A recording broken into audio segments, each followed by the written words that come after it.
আসসালামু আলাইকুম ভিউয়ার্স। বাংলাদেশের সর্বশেষ আপডেট সংবাদে আপনাদের স্বাগত। জানিয়ে দিব হাতে থাকা সর্বশেষ আপডেট বাংলা সংবাদ। প্রথমেই সংবাদ শিরোনাম, আঞ্চলিক উত্তেজনায় সর্বোচ্চ সংযমের আহ্বান তারেক রহমানের। এরপর জানিয়ে দিব ভারত সরকারের মদদে যুদ্ধ বাঁধানোর চক্রান্ত চলছে বলছে ইসলামী আন্দোলন।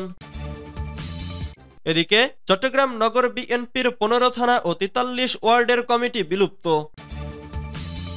এরপর জানিয়ে দিব জনগণের ক্ষমতায়নের পথ নির্দেশনা দিতে হবে বলছে জেএসডি।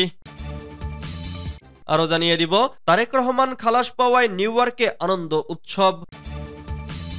সর্বশেষ জানিয়ে দিব ওলামায়ে কেরামের বিরুদ্ধে মামলা, হেফাজতে ইসলামের নিন্দা।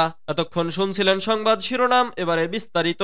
তবে অনুরোধ থাকবে ভিডিওটিতে একটি লাইক করবেন এবং কমেন্ট করে জানিয়ে দিবেন কোন জেলা থেকে আপনি আমাদের এই ভিডিওটি দেখছেন।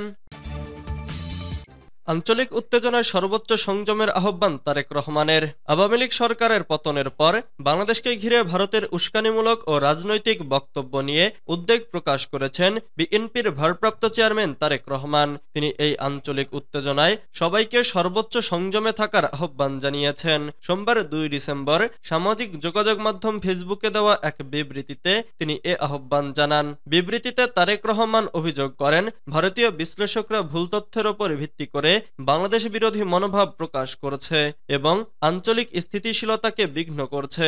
সম্প্রতি আগরতলায় বাংলাদেশ সহকারী হাইকমিশনের ওপর হামলার ঘটনা উল্লেখ করে তিনি লেখেন, এই ধরনের ঘটনা বিভেদ আরো গভীর করার ঝুঁকি বাড়াচ্ছে।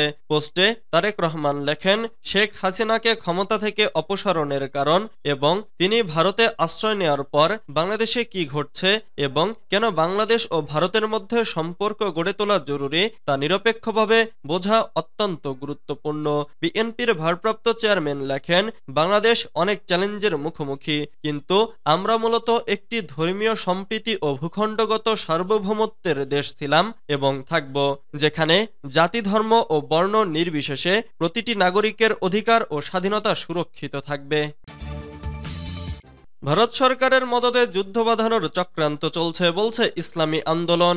ইসলামী আন্দোলন বাংলাদেশের মহাসচিব অধ্যক্ষ ইউনুস আহমদ বলেছেন, ভারত স্বার্থে আঘাত লাগায় বাংলাদেশের ওপর খেপে গেছে। বিগত 16 বছর ফ্যাসিস্ট হাসিনা ভারতের স্বার্থে সবকিছু করে দেশকে গিলে খাওয়ার ক্ষেত্র তৈরি করে দিয়েছিল। দেশ আজ ভারতের রাহুমুক্ত হয়েছে। ভারতের ইচ্ছা ও অভিপ্রায়ে এখন আর কিছু হচ্ছে না, তাই তাদের মাথা খারাপ হয়ে গেছে। ভারত এখন পায়ে পাড়া দিয়ে যুদ্ধ বাঁধানোর চেষ্টা করেছে উল্লেখ করে তিনি বলেন, উগ্রবাদী ইসকনকে দিয়ে সরকারি আইনজীবীকে হত্যা করে সাম্প্রদায়িক দাঙ্গার চেষ্টা ব্যর্থ হওয়ায় ভারত এখন বাংলাদেশের বিরুদ্ধে বিভিন্ন উস্কানি দিচ্ছে। ভারতের বিভিন্ন হাইকমিশন, উপ হাইকমিশনে হামলা ও পতাকা ছিঁড়ে চরম অসভ্যতার পরিচয় দিয়েছে। মঙ্গলবার 3 ডিসেম্বর বিকেলে ভারতের আগরতলায় বাংলাদেশ উপ হাইকমিশনে হামলা ও বাংলাদেশ বিরোধী ভারতীয় উস্কানির প্রতিবাদে ইসলামী আন্দোলন বাংলাদেশ ঢাকা মহানগর উত্তর ও দক্ষিণের উদ্যোগে রাজধানীর বাইতুল মোকাররম উত্তর গেটে বিক্ষোভ মিছিল পূর্ব সমাবেশে তিনি এসব কথা বলেন। মাওলানা ইউনুস আহমদ আন্তর্জাতিক আইন এবং ভিয়েনা কনভেনশনের প্রতি শ্রদ্ধা জানিয়ে ভারতে অবস্থানরত বাংলাদেশের সব কূটনৈতিক মিশন ও কূটনীতিকদের নিরাপত্তা বিধানের জন্য ভারত সরকারের প্রতি আহ্বান জানান। চট্টগ্রাম নগর বিএনপির 15 থানা ও 43 ওয়ার্ডের কমিটি বিলুপ্ত। চট্টগ্রাম মহানগর বিএনপির 15টি থানা ও 43টি ওয়ার্ডের কমিটি বিলুপ্ত ঘোষণা করেছে নগর বিএনপির আহ্বায়ক কমিটি। মঙ্গলবার 3 ডিসেম্বর সকালে চট্টগ্রাম নগরের লালখান বাজারের একটি রেস্টুরেন্টে আয়োজিত সংবাদ সম্মেলনে এ তথ্য নিশ্চিত করেন নগর বিএনপির আহ্বায়ক এরশাদ উল্লাহ। দলের তৃণমূলকে সুসংগঠিত করার লক্ষ্যে থানা ও ওয়ার্ডে মেয়াদোত্তীর্ণ কমিটি বিলুপ্ত ঘোষণা করা হয় বলে জানান তিনি। সংবাদ সম্মেলনে বিলুপ্ত ঘোষিত থানা ও ওয়ার্ডে অতি দ্রুত আন্দোলনে ত্যাগী ও পরীক্ষিত নেতাকর্মীদের দিয়ে কমিটি গঠন করা হবে বলে জানান নগর বিএনপির এ আহ্বায়ক। এছাড়া সংবাদ সম্মেলনে উঠে আসে সম্প্রতি ভারতে বাংলাদেশের সহকারী হাইকমিশনে হামলার বিষয়টি। ভারতে বাংলাদেশি সহকারী হাইকমিশনে হামলা এবং জাতীয় পতাকা অবমাননার নিন্দা জানান নেতারা।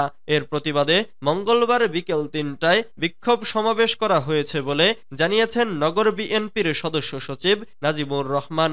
এর আগে দলকে পুনর্গঠনে গত ৭ জুলাই এরশাদুল্লাহকে আহ্বায়ক ও নাজিমুর রহমানকে সদস্য সচিব করে আহ্বায়ক কমিটি গঠন করা হয়। পরে ৪ নভেম্বর ৫৩ সদস্য বিশিষ্ট পূর্ণাঙ্গ আহ্বায়ক কমিটি ঘোষণা করা হয়।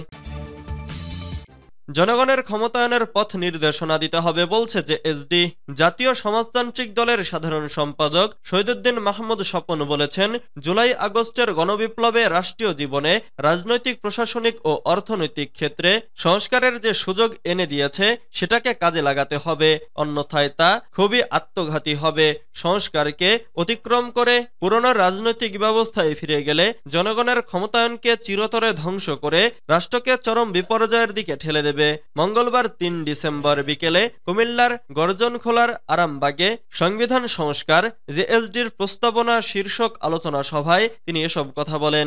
জেএসডি কুমিল্লা জেলা শাখার উদ্যোগে এ সভা হয়। শহীদুদ্দীন মাহমুদ স্বপন বলেন, জনগণের অংশগ্রহণমূলক রাজনৈতিক ব্যবস্থাপনা প্রবর্তনের লক্ষ্যে জেএসডি সংবিধান সংস্কারের ২৫ দফা যে প্রস্তাবনা উপস্থাপন করেছে তাতে আমাদের অগ্রযাত্রার পথ নির্দেশনার উপকরণ রয়েছে।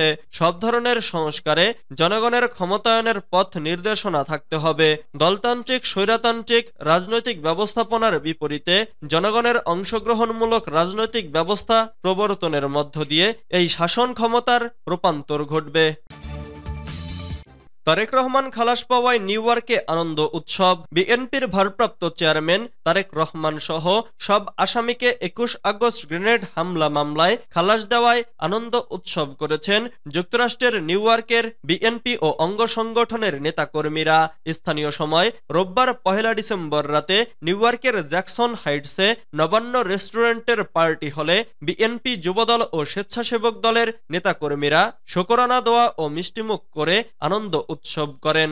আয়োজিত অনুষ্ঠানে সভাপতিত্ব করেন যুবদল কেন্দ্রীয় নির্বাহী কমিটির সাবেক আন্তর্জাতিক সম্পাদক আবু সাইদ আহমদ এবং পরিচালনা করেন স্বেচ্ছাসেবক দলের কেন্দ্রীয় আন্তর্জাতিক বিষয়ক সহ সম্পাদক সাইফুর খান হারুন। শুকরানা দোয়া পরিচালনা করেন যুক্তরাষ্ট্র যুবদল নেতা হাফেজ শাহবাজ আহমেদ। ওলামায়ে কেরামের বিরুদ্ধে মামলা, হেফাজতে ইসলামের নিন্দা। রোববার ১ ডিসেম্বর ঢাকার যুগ্ম জেলা জজ আদালতে মোহাম্মদ জুবায়ের হোসেন নামের সাতপন্থী এক ব্যক্তি দেশের শীর্ষস্থানীয় ওলামায়ে কেরাম ও হেফাজতে ইসলাম বাংলাদেশের শীর্ষ নেতারা সহ ওলামায়ে কেরামের তত্ত্বাবধানে পরিচালিত শুরাই নিজামের অধীনে চলা তাবলিগি সাথী ভাইদের বিরুদ্ধে দায়ের উদ্দেশ্য প্রণোদিত মিথ্যা মামলার ঘটনায় হেফাজতে ইসলাম বাংলাদেশের মহাসচিব আল্লামা শায়েখ সাজিদুর রহমান তীব্র নিন্দা ও প্রতিবাদ জানিয়েছেন। একই সঙ্গে তিনি অবিলম্বে মামলা প্রত্যাহারের জন্য সংশ্লিষ্ট ব্যক্তিদের প্রতি উদাত্ত আহ্বান জানিয়েছেন। সোমবার ২ ডিসেম্বর গণমাধ্যমে পাঠানো এক বিবৃতিতে তিনি এ আহ্বান জানান।